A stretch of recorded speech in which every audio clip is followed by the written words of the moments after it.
Recruitment. In the previous video, we have studied 4 external sources of recruitment. These were direct recruitment, casual collar, advertisement, and employment exchanges. Now, in this video, we will study further next sources of recruitment, external sources of recruitment, and these are placement agencies and management consultants.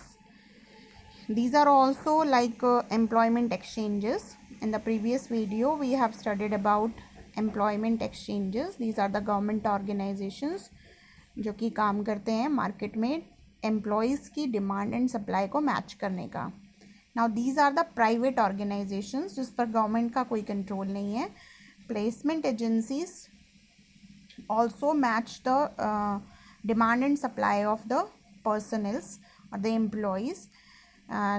Just like employment exchanges, इसमें भी job seekers अपने आप को register कराएंगे, अपना biodata submit करेंगे, and the companies whenever they have requirement of the employees, they will come to these agencies with their requirement.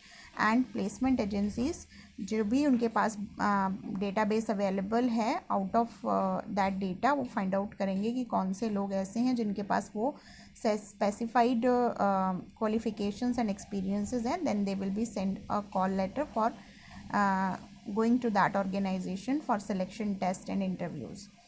And management consultancies are also same, placement agencies की तरह ही काम करती हैं, बट बेसिकली इनका काम होता है कि ऑर्गेनाइजेशंस को technical, professional and managerial personnels के रिक्वायरमेंट को फुलफ़िल करना. So basically such kind of candidates are available who are trained in technical field and in the professional areas and in managerial segments. So such kind of candidates are available with the management consultancies. So they both of type of organization maintain a database, and whenever the companies are having requirement, they will come to these agencies and ask for the candidates who are having specified qualifications and experiences for making their selection process. The next one is campus recruitment. Campus से ही clear हो जाता है यहाँ पर. They are talking about the institutional campus जहाँ पर बच्चे पढ़ाई करते हैं, टेक्निकल कोर्सेज, मैनेजरियल कोर्सेज करते हैं. At that place recruitment is held by the different companies. So campus recruitment क्या है कि कॉलेजेस और इंस्टीट्यूशंस जो कि मैनेजमेंट और टेक्नोलॉजी रिलेटेड होते हैं, they have become very popular of source of recruitment for technical and professional and managerial jobs. So इसके लिए क्या करेंगी वो organisation, they will go to that colleges और इंस्टीट्यूशन, और वहाँ पर वो उन कैंडिडेट्स को, वहाँ से क्वालिफाइड पर्सनल्स को, जो भी उस कॉलेज या इंस्टीट्यूट में पढ़ते हैं स्टूडेंट्स, वहाँ से वो अपने वेकेंट पोजीशन के लिए एम्प्लॉयज़ को सेलेक्ट करेंगे. So this is called campus recruitment.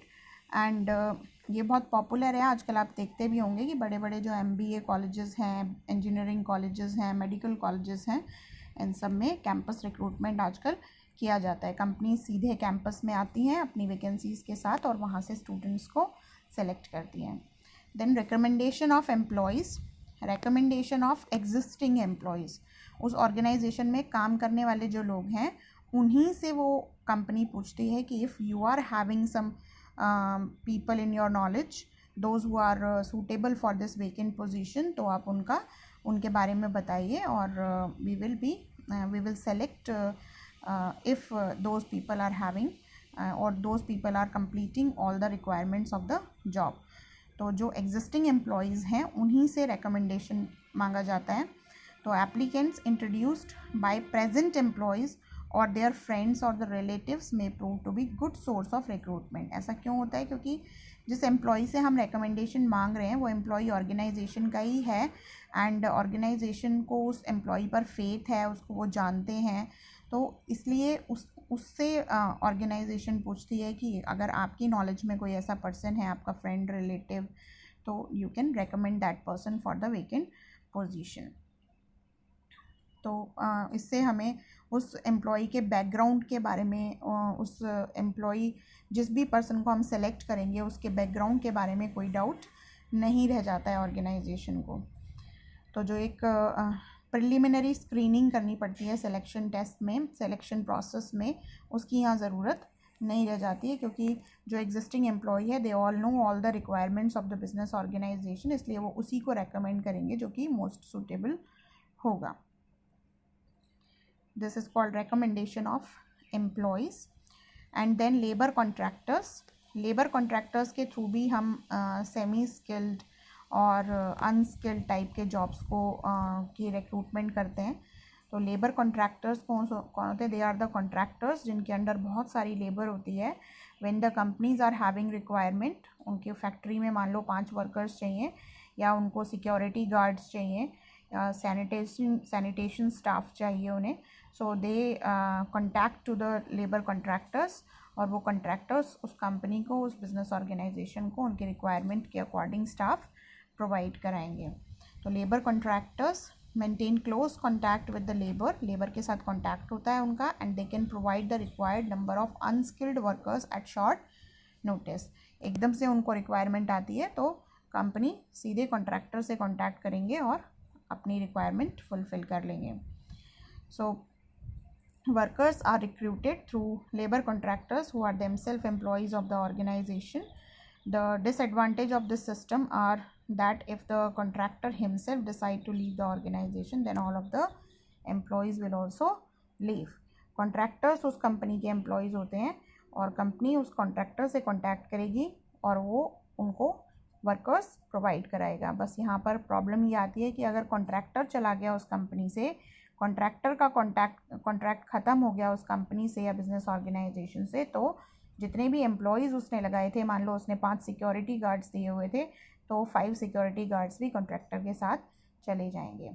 तो इसलिए कंपनी के लिए ज़रूरी हो जाता है to make a good contact, good relation with that contractor, क्योंकि वो जो एम्प्लॉयज़ काम कर रहे हैं, वर्कर्स काम कर रहे हैं ऑर्गेनाइजेशन में, वो डायरेक्टली कंपनी के अंडर नहीं आते हैं, they come under the contractor.